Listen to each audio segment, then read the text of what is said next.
Hello all of you, I have started a new topic for chemistry students. It's very important for 10th chemistry. यह topic है मेरा chemical reaction and chemical equation. It's very important topic for all students. In chemistry 5 topics: chemical equation, chemical reactions and acid base salt and metal non metal, periodic table, carbon its compound. 5 topic in 10th chemistry. सभी topic मैं इस video में आपको करवाऊंगा जो कि बहुत ही ज़रूरी है. आप सभी के सभी टॉपिक कर लीजिए. मेरा आज का टॉपिक है chemical reaction and chemical equation. Please watch video. हाँ तो दोस्तों, मेरा आज का टॉपिक जो है chemical reactions and equations. It's very important topic for all 10th students. Please देखिए ध्यान से. केमिकल रिएक्शन का मतलब होता है कि जब दो सब्सटेंस मिलकर एक नए प्रोडक्ट का निर्माण करते हैं. जैसे कोई भी सब्सटेंस हो गई या फिर कोई भी चीज़ हो गई, जब दो चीज़ मिलकर कोई नई चीज़ बनाते हैं तो वह केमिकल रिएक्शन होती है. जैसे कि हमारा C+O2 CO2 कार्बन डाइऑक्साइड का निर्माण करते हैं, वैसे ही H2+O2 जो हमारी हाइड्रोजन का निर्माण करते हैं. उसी प्रकार कोई न कोई नई चीज़ का बनना ही, परिवर्तन होना ही चीज़ में, वह हमारी केमिकल रिएक्शंस होती हैं. उसी प्रकार हमारी इक्वेशंस होती है. इक्वेशंस जो होती है वह सभी साइन की वजह से बनाई जाती है. किसी भी चीज़ का अगर हम साइन रखते हैं, जैसे कि हमारी C+O2 ही लगा लीजिए, CO2 है, जिस प्रकार यह कार्बन है, ऑक्सीजन है और यह कार्बन डाइऑक्साइड है. यह हमारे साइन है. C और O2 जो हमारे हैं वह सिंबल्स हैं. वह इक्वेशन का ही निर्माण करते हैं, वह इक्वेशन ही कहलाएगी. और जो हमारा यह है हमारा प्रोडक्ट CO2 कार्बन डाइऑक्साइड. उसी प्रकार बहुत से ऐसे वह चीज़ दी गई है, एग्जाम्पल्स दिए गए हैं, जिससे कि हमें पता चलता है कि कोई ना कोई केमिकल रिएक्शंस हुई है. जैसे कि milk is left at room temperature during the summers. जब हम मिल्क को हमारे रूम के टेम्परेचर्स में रखते हैं, अगर टेम्परेचर ज़्यादा है, गर्मी ज़्यादा है, तो आप सभी को पता है कि दूध जो है वह दही में कन्वर्ट हो जाता है. वह भी हमारी केमिकल रिएक्शन होती है. उसी प्रकार an iron to a pan and nail is expose to humid atmosphere. जब जिस प्रकार हमारा लोहा या फिर अन्य जो धातु होती हैं वह सभी कहीं ना कहीं जंग लगने के कारण क्या होता है, उनमें एक संक्षारण, जिसे कि हम कह सकते हैं कोरोजन का निर्माण करती हैं, जो वह भी क्या होती है, एक केमिकल रिएक्शन होती है. कोई ना कोई नया सब्सटेंस का निर्माण वहाँ भी होता है. यह 2 एग्जाम्पल्स जो मैंने बताए हैं जो बहुत ज़रूरी हैं. और हमारा 3rd एग्जाम्पल है ग्रेप्स फेट गैटे फर्मेंटेड. जैसे कि जो ग्रेप्स होते हैं वह किस चीज़ का निर्माण करते हैं. जैसे कि आप सभी को पता होगा कि किशमिश का जो हमारे ग्रेप्स है वह कई सालों के बाद धूप में सुखाने के बाद किशमिश का एक रूप ले लेते हैं. वह भी क्या होती है, हमारी एक केमिकल रिएक्शन होती है. Food is cooked. जब बहुत सी चीज़ों मिलकर, जैसे कि जब हम चावल बनाते हैं तो उसमें बहुत सी चीज़ें डालते हैं, नमक, मिर्च, प्याज, बहुत सी ऐसी चीज़ें डालते हैं, जिन्हें मिलाकर हम एक प्रोडक्ट को तैयार करते हैं. वह भी हमारी एक केमिकल रिएक्शन होती है. वी रिस्पायर मतलब कि वी रेस्पिरेशन. हमारा जो रेस्पिरेशन सिस्टम है वह भी एक केमिकल रिएक्शन का ही कार्य करता है. उसमें भी हम छांट कर हमारी वायु को अंदर लेते हैं, वह भी हमारा एक केमिकल रिएक्शन है. उसी प्रकार हमारे 5 स्टेट होते हैं केमिकल रिएक्शन को जानने के लिए. जैसे कि ऑब्जर्वेशन ऑफ केमिकल रिएक्शंस. उसी प्रकार हमारे स्टेट होते हैं चेंज इन स्टेट. जैसे कि हम जब भी कोई नई चीज़ का निर्माण होता है तो कुछ न कुछ उसकी अवस्था में चेंज ज़रूर होता है. जो उसकी अवस्था होगी प्रोडक्ट की, रिएक्टेंट की, वह चेंज ज़रूर होगी. Change in colour. जो हमारा कलर है किसी न किसी रिएक्टेंट का या फिर प्रोडक्ट का कलर ज़रूर चेंज होगा. जब भी कोई न कोई केमिकल रिएक्शन होगी तो गैस बनेगी, अवस्था में चेंज होगा, वैल्यूएशन ऑफ गैस का भी निर्माण होगा. और चेंज इन टेम्परेचर का भी निर्माण होगा. जैसे कि हम H2O को अगर तोड़ते हैं हीट पर हीट लगाने पर तो H2 प्लस O2, तो हमारे H2 प्लस O2 अलग हो जाते हैं हाइड्रोजन और ऑक्सीजन। उसी प्रकार अगर आपको यह समझ में आ रहा है टॉपिक तो आप चैनल को सब्सक्राइब कर लीजिए। हम केमिकल रिएक्शन का बारे में बोल रहे थे कि केमिकल रिएक्शन अगर कोई भी नई चीज़ बनती है तो वह हमारी केमिकल रिएक्शन होती है, जो कि बहुत ही ज़रूरी है।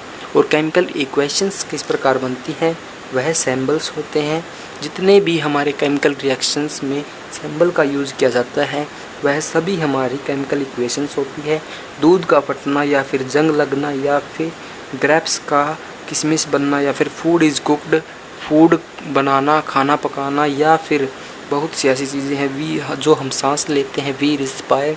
और ऑब्जर्वेशन ऑफ केमिकल रिएक्शंस, जो केमिकल रिएक्शन के इफ़ेक्ट होते हैं, क्या होते हैं, चेंज इन स्टेट, अवस्था में परिवर्तन आना, चेंज इन कलर, कलर में परिवर्तन आना, इवेल्युएशन ऑफ गैस, गैस का निकलना, और चेंज इन टेम्परेचर, जो हमारा टेम्परेचर है वह भी चेंज होगा कहीं ना कहीं। ये हमारे केमिकल रिएक्शन एंड इक्वेशंस का जो है इंट्रोडक्शन है। केमिकल रिएक्शन का अगर आपको पता चला है कि केमिकल रिएक्शन का मतलब क्या होता है तो चैनल को सब्सक्राइब कर लीजिए और लाइक कीजिए। देखिए हमारे chemical reactions types. Chemical equation का आपको पता है MgO2 मैग्नीशियम ऑक्साइड। जो हमारे केमिकल इक्वेशंस है, जब दो रिएक्टेंट बनकर एक नए प्रोडक्ट का निर्माण करते हैं वह भी हमारी केमिकल इक्वेशंस होती है, लेकिन उसमें सिंबल का यूज़ किया जाता है। टाइप ऑफ केमिकल रिएक्शंस, आप बिल्कुल इसी तरह एक फॉर्मेट तैयार कर लीजिए जैसे कि मैंने बताया है chemical reactions and chemical equation, और मैंने बताया है कि किस प्रकार हमारी केमिकल चेंज होते हैं। उसी प्रकार जिस प्रकार मैं बता रहा हूँ टाइप ऑफ केमिकल रिएक्शंस, यह भी बहुत ज़रूरी है। हमारी 6 टाइप होती हैं केमिकल रिएक्शंस की: combination reaction, decomposition reaction, displacement reaction, placement reaction, double displacement, oxidation and reduction. और जो हमारे नेक्स्ट टाइप होते हैं कोरोजन और रेसिडिटी। पहले हम टाइप ऑफ केमिकल रिएक्शंस की ही बात करेंगे। आप same to same as it is एक फॉर्मेट तैयार ज़रूर कर लीजिए। जैसे कि हम बात करते हैं कम्बिनेशन रिएक्शन की। Combination reaction is very important. जब दो रिएक्टेंट मिलकर एक नए प्रोडक्ट का निर्माण करते हैं तो वह हमारी क्या होती है, कम्बिनेशन रिएक्शन होती है। कम्बिनेशन केमिकल रिएक्शन, जो कि बहुत ज़रूरी है, यह पेपर में भी आ सकती है हमारे 10th वाले एग्ज़ाम में। डीकम्पोजिशन, जब एक प्रोडक्ट टूटकर दो रिएक्टेंट या फिर दो नए प्रोडक्ट बनाए तो वह हमारी डीकम्पोजिशन रिएक्शन होती है। जैसे कि H2 और O2 में टूट जाता है हीट देने पर। डिस्प्लेसमेंट, जब एक रिएक्टेंट दूसरे रिएक्टेंट का स्थान ग्रहण कर एक नई चीज़ का निर्माण करता है तो वह हमारी डिस्प्लेसमेंट रिएक्शन कहलाती है। आप डिस्प्लेसमेंट रिएक्शन को ऐसे भी समझ सकते हैं कि जब कोई भी नया सब्सटेंस बनता है रिएक्टेंट के प्लेसमेंट लेने पर, उसी प्रकार हमारी डिस्प्लेसमेंट रिएक्शन बनती है। डबल डिस्प्लेसमेंट का मतलब है जब कोई भी दो रिएक्टेंट जब एक दूसरे का स्थान ग्रहण कर दो नए प्रोडक्ट का निर्माण करते हैं तो वह हमारा डबल डिस्प्लेसमेंट रिएक्शन बनता है। उसी प्रकार ऑक्सीडेशन एंड रिडक्शन। ऑक्सीडेशन का मतलब है जिसमें जो ऑक्सीजन है वह ऐड होती है। इसका मतलब यह है कि जब किसी भी रिएक्शन में ऑक्सीडेशन का ऐड हो, मतलब कि वह जुड़े, तो वह हमारी ऑक्सीडेशन रिएक्शन कहलाती है। उसी प्रकार हमारी रिडक्शन होती है। अगर जो हमारी ऑक्सीजन है वह माइनस होती है तो वह हमारी रिडक्शन केमिकल रिएक्शन कहलाती है। यह हमारी टाइप ऑफ केमिकल रिएक्शंस थी। इसके बारे में मैं और ज़्यादा आपको बताता हूँ। जैसे कि दोबारा से मैं आपको दोहरा देता हूँ, आप प्लीज़ ऐसे ही इसका फॉर्मेट तैयार कर लीजिए टाइप ऑफ केमिकल रिएक्शंस। उसी प्रकार जैसे कम्बिनेशन रिएक्शन, जैसे कि मैंने बताया है कि केमिकल रिएक्शंस का मतलब है कि जब दो रिएक्टेंट मिलकर एक नए प्रोडक्ट का निर्माण करते हैं। डीकम्पोजिशन का मतलब है एक प्रोडक्ट टूटकर दो रिएक्टेंट या फिर दो प्रोडक्ट का रूप ले लेता है। डिस्प्लेसमेंट का मतलब है एक रिएक्टेंट दूसरे रिएक्टेंट का प्लेसमेंट लेकर एक नए प्रोडक्ट का निर्माण करता है। डबल डिस्प्लेसमेंट जब दो रिएक्टेंट एक दूसरे का स्थान लेकर एक दो नए प्रोडक्ट का निर्माण करते हैं तो वह डबल डिस्प्लेसमेंट कहलाता है। ऑक्सीडेशन में ऑक्सीजन ऐड होती है और रिडक्शन में जो हमारी जो ऑक्सीजन है वह कटती है या फिर माइनस होती है। उसी प्रकार हमारे नेक्स्ट टॉपिक होंगे कोरिजन और रेंसिडिटी। कोरिजन का आपको सिंपल सा पता है कि लोहे को जंग लगना ही हमारा कोरिजन कहलाता है। जिस प्रकार बहुत से स्टूडेंट्स की समस्या रहती है या बहुत सी प्रॉब्लम आती है रेंसिडिटी में। रेंसिडिटी का मतलब है कि भोजन का खराब होना ही हमारी रेंसिडिटी कहलाता है। कहीं ना कहीं हम एक टेम्परेचर पर अपने भोजन को खुला रख देते हैं जिसके कारण कि उसमें एक स्मेल बन जाती है, गंदिता, जिसे हम गंदिता भी कहते हैं, वही हमारी रेंसिडिटी कहलाती है। अगर आपको इस टॉपिक में और ज़्यादा समस्या है तो मैं आपको और अच्छे से समझा देता हूँ, एक बार दोबारा से देखिए। इसी प्रकार आप फॉर्मेट तैयार कर लीजिए इस चैप्टर का, chemical reactions and chemical equations.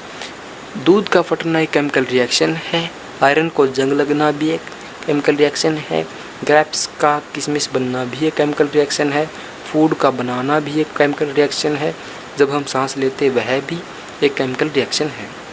Observation of chemical reactions, जैसे हम देख सकते हैं कि अवस्था में चेंज होगा अगर कोई केमिकल रिएक्शन होती है, कलर में चेंज होगा अगर कोई केमिकल रिएक्शन होती है, इवैल्यूएशन ऑफ गैस, गैस का निकलेगी अगर कोई केमिकल रिएक्शन होती है, और टेम्परेचर में चेंज होगा अगर कोई केमिकल रिएक्शन होती है। उसी प्रकार हमारी इक्वेशंस है। इक्वेशंस में क्या होता है, एक साइन का यूज़ किया जाता है जो बहुत ही ज़रूरी होते हैं, जैसे मैग्नीशियम का Mg होता है और ऑक्सीजन का O2 होता है, कार्बन का C होता है, बहुत सी हाइड्रोजन का H होता है।